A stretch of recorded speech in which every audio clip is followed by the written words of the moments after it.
Bonjour à tous, c'est Damien, je vous retrouve aujourd'hui pour une nouvelle vidéo sur hybridephoto.com où je vous parle d'une Dynamic Range. C'est un paramètre que vous voyez certainement sur vos Fuji, donc que vous voyez apparaître sur DR100, DR200 ou DR400. Allez voilà, on va en parler tout aujourd'hui ensemble. Donc c'est un paramètre que vous allez trouver dans votre menu, dans le menu IQ, configuration qualité d'image. Vous avez plage dynamique.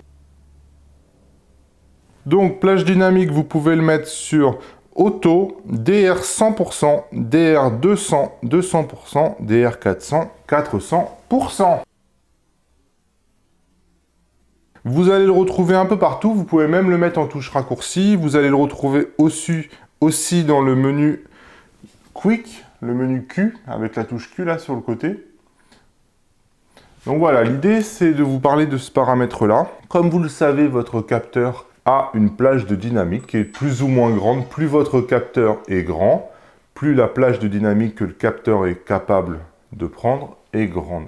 Donc si vous ne savez pas ce que c'est la plage dynamique, je vous laisse faire une recherche, mais grosso modo, c'est la capacité de votre capteur à réunir sur une même photo des tons qui sont à la fois très clairs et des tons qui sont à la fois très sombres. Plus le capteur est grand, plus l'amplitude comme ça de ce dégradé va être grand. Donc ensuite, en général, on prend des photos en RAW. Si vous ne connaissez pas le RAW, je vous invite à regarder et à vous y mettre.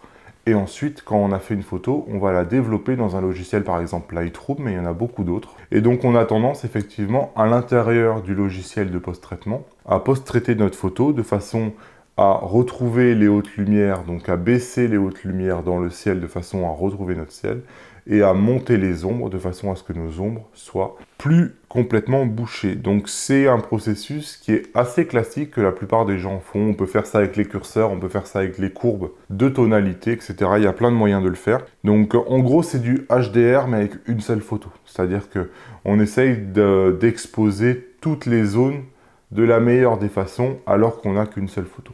Donc c'est un développement classique qu'on fait tous dans des logiciels comme Lightroom. Fujifilm, lui, a décidé de créer ce paramètre DR, qui fait exactement la même chose, mais plus simplement. Donc, qu'est-ce que fait DR? Tout simplement, DR100, en gros, ça ne fait rien. C'est la photo classique. Le DR automatique va choisir en fonction de ce que le capteur voit, de se mettre en DR100 ou en DR200. Le DR automatique n'ira jamais chercher le DR400. Donc le DR400 existe, mais il est uniquement sélectionnable en manuel, donc via le menu Quick, ou une touche de raccourci. Donc voilà. Qu'est-ce que ça fait exactement ce DR? Ce DR, tout simplement, c'est comme la correction d'exposition. Donc DR200, c'est tout simplement -1 en correction d'exposition. DR 400, ça équivaut à -2 en correction d'exposition. Mais c'est quand même pas exactement la même chose, puisque qu'est-ce qui se passe?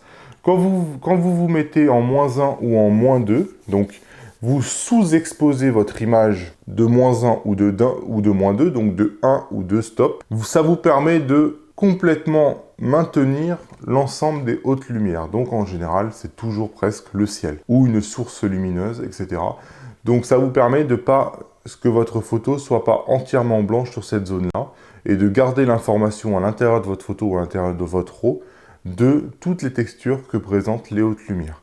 Pour autant, ça va avoir pour conséquence de boucher toutes les zones qui sont un peu sombres. Forcément, vous déplacez la dynamique de votre capteur. Donc là où votre capteur, il essaie de garder un peu de zone sombre et un peu de zone lumineuse et tout le reste est perdu, vous déplacez la dynamique. Donc en déplaçant la dynamique, vous allez préserver au maximum les hautes lumières. Et pour autant, comme vous avez déplacé votre dynamique, toute cette zone-là d'ombre, elle va devenir de plus en plus bouchée. Il faut savoir qu'il est beaucoup plus facile de retrouver des détails dans les zones sombres que dans les zones lumineuses. C'est pour ça qu'on essaye toujours d'exposer la photo en fonction du point le plus lumineux. Puisqu'on sait qu'on va arriver à retrouver des détails dans les parties sombres, mais on ne va pas du tout arriver à trouver des détails dans les parties lumineuses. Donc Fujifilm, pour ce faire, a créé DR, donc 100, 200 et 400, donc principalement 200% et 400%, qui sous-exposent de 1 stop ou de 2 stops. Mais en contrepartie, quand vous prenez DR200, donc vous sous-exposez la photo d'un stop de façon à préserver les hautes lumières, Vous bouchez les ombres, je viens de vous le dire. En général, en post-traitement, on va ensuite éclaircir les ombres de façon à retrouver les détails qu'on avait perdus lors de la photo. Et bien, Fujifilm vous permet en fait de le faire dès la photo. Donc vous vous mettez en DR200. Qu'est-ce que ça sous-expose les hautes lumières pour garder les textures et ça surexpose d'un stop les ombres pour aussi garder les détails. Donc ça fait directement ce que vous auriez fait de toute façon en post-production. C'est un mini HDR sur une seule photo tout simplement. Donc je répète si vous n'avez pas compris, DR200 revient à faire -1 sur vos hautes lumières et +1 sur les parties d'ombre.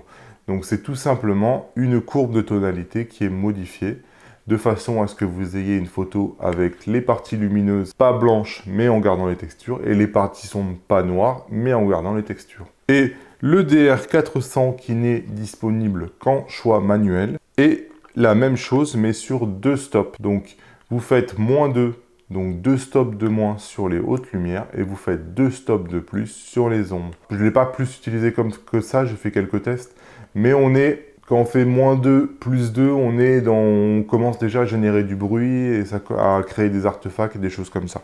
Donc voilà, mon conseil pour ce paramètre-là est de le laisser en DR100, surtout si vous shootez en RAW. Ça vous permet tout simplement de voir ces choses-là lorsque vous êtes sur le logiciel de post-traitement et pas du tout à la prise de vue, puisque on a assez de choses à régler quand vous êtes en train de prendre une photo sur le terrain. Vous n'avez pas besoin en plus d'un paramètre supplémentaire que vous allez devoir régler, peut-être pour pouvoir vous tromper, etc. Vous prenez votre RAW, vous laissez toujours à DR100, vous oubliez que ce paramètre existe. Sauf si vous voulez faire des JPEG et que, par exemple, pour les réseaux sociaux et compagnie, que vous n'avez pas le temps de faire du post-traitement. Là, oui, effectivement, c'est quelque chose qui peut être utile. Mais si vous faites du RAW, c'est un paramètre qui, grosso modo, n'est jamais à auto, ça c'est certain. Même si vous faites du JPEG, il ne doit jamais être à auto, puisque c'est quelque chose que vous devez vraiment, en votre âme et conscience, connaître et choisir. Mais si vous faites du RAW, pour moi, c'est un paramètre que vous utilisez jamais. Vous l'utilisez uniquement si vous faites du JPEG. Voilà, j'espère que c'est beaucoup plus clair pour vous. Si vous avez aimé cette vidéo, bah écoutez, lâchez-moi un pouce levé. N'hésitez pas à vous abonner à la chaîne si vous venez de débarquer. C'est des vidéos presque tous les jours. Je vais vous parler d'hybride, je vais vous parler de photos en général. Voilà, abonnez-vous, n'oubliez pas. Moi, je vous dis à bientôt dans une nouvelle vidéo. Ciao!